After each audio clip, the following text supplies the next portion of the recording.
So mga tol, nagbigay po ng opinion si former world champion Shawn Porter sa kakatapos lang ng laban ni Ryan Garcia versus Devin Haney nitong nakalipas na 5 araw, kung saan tinalo ni Garcia si Devin Haney via majority decision. Pinabagsak ng 3 beses at binugbog si Devin Haney. Paliwanag ni Shawn Porter mga tol, nang makapanayam ito ng TMC Sports, gusto umano niya makita mag-rematch si Devin Haney at Ryan Garcia at tinitiyak umano niya 100% na mananalo si Devin Haney sa rematch. Para po kay Shawn Porter mga tol, 50-50 daw yung naging laban nila noong nakaraan. Isa lang umano ang kulang kay Devin Haney, yun daw yung depensa. Kung sakaling maglaban daw sila ulit, yun daw dapat ang adjustment na gawin ni Devin Haney.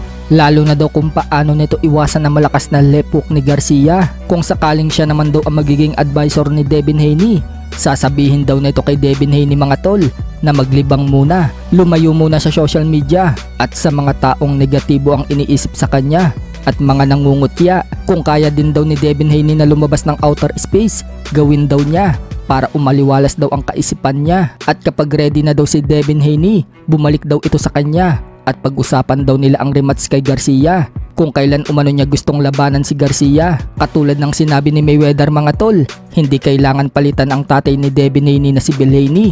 Ganun din po ang sinabi ni Shawn Porter, hindi umano kailangan palitan ni Devin Haney ang tatay niya. Magdagdag lang daw ito ng taong makakatulong sa kanya para matutunan kung paano madepensahan ng counter.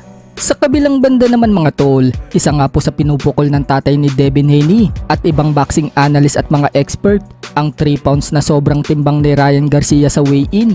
Yan daw ang dahilan kung bakit natalo ni Ryan Garcia si Devin Haney. So nagsalita nga po ang tatay ni Ryan Garcia mga tol at binunyag mga tol na mas mabigat umano ng 15 pounds si Devin Haney sa gabi ng laban nila ni Ryan Garcia.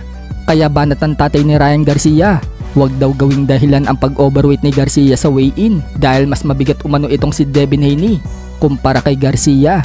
Kung matatandaan mga tol, may naglabas nga po na report na tumimbang si Ryan Garcia ng 160 pounds sa gabi ng laban nila ni Haney. So ibig sabihin, tumimbang pala si Devin Haney ng 175 pounds dahil 15 pounds ang lamang ng bigat ni Haney dito kay Garcia. So para palang light heavyweight si Devin Haney. Sa ibang balita naman mga tol, former 3 Division World Champion Janrell Casimero, tuloy-tuloy na nga po ang pag-iinsayo. Bagamat hindi pa po natin alam mga tol kung sino ang makakalaban ni Casimero, naghahanda na ito at seryoso nga po siya sa pag-iinsayo niya. Kasama nga po ang mga bataan niya. Tinuturuan po ni Cuadro Alas kung paano mag-push up ang mga bata gamit lang ang isang kamay. Ayon naman sa head coach ni Cuadro Alas na si Jason Casimero, may training umano sila na hindi pwedeng ipakita sa video, katulad ng sit-up at iba pang training drills. So mukhang sinesikreto nga po nila ang ibang training.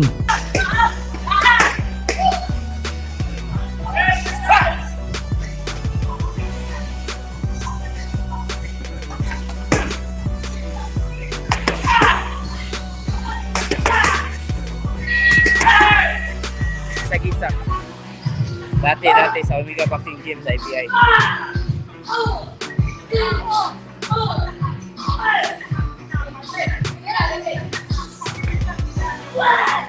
Johnny boy, don't say what up bro.